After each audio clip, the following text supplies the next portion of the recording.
All right, guys, my name is Margarita Gonzalez, and today we are going to be talking about Mary Kenner.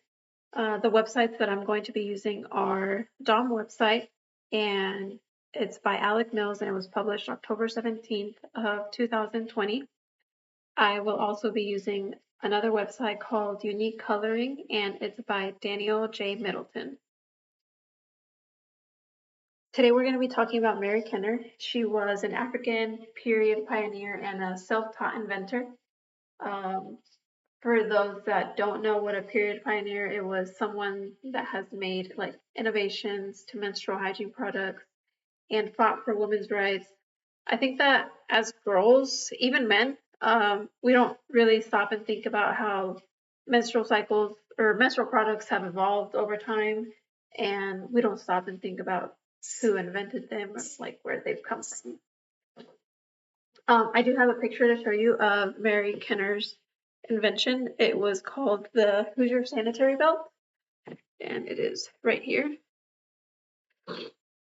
So as you can see in the picture, the belt was adjustable on the sides, and it was just made for people of all shapes and sizes. And at the bottom, you can see that it had a little place for you to place your pad so that it wouldn't move around. So her design was just to stop the sanitary pads from moving around. Since back in the day, they didn't have like the sticky part at the bottom. Um, and they would just avoid you from staining your clothes. She came up with this idea in the 1920s, but she couldn't afford a patent until later in the 1950s, and it got rejected due to her color and being black.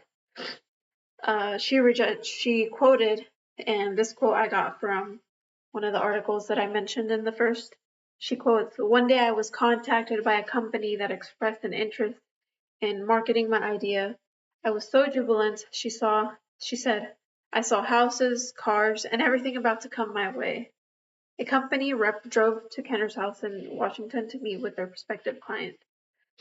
Sorry to say, when they found out I was black, their interest dropped. Their representative went back to New York and informed me that the company was no longer interested."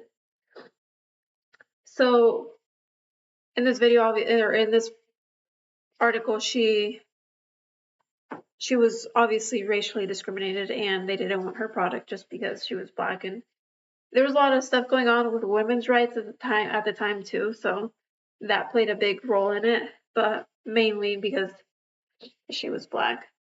But despite her discrimination, she was able to patent 5 other innovations, with that being the menstrual belt. But yeah, that's it. Thank you guys.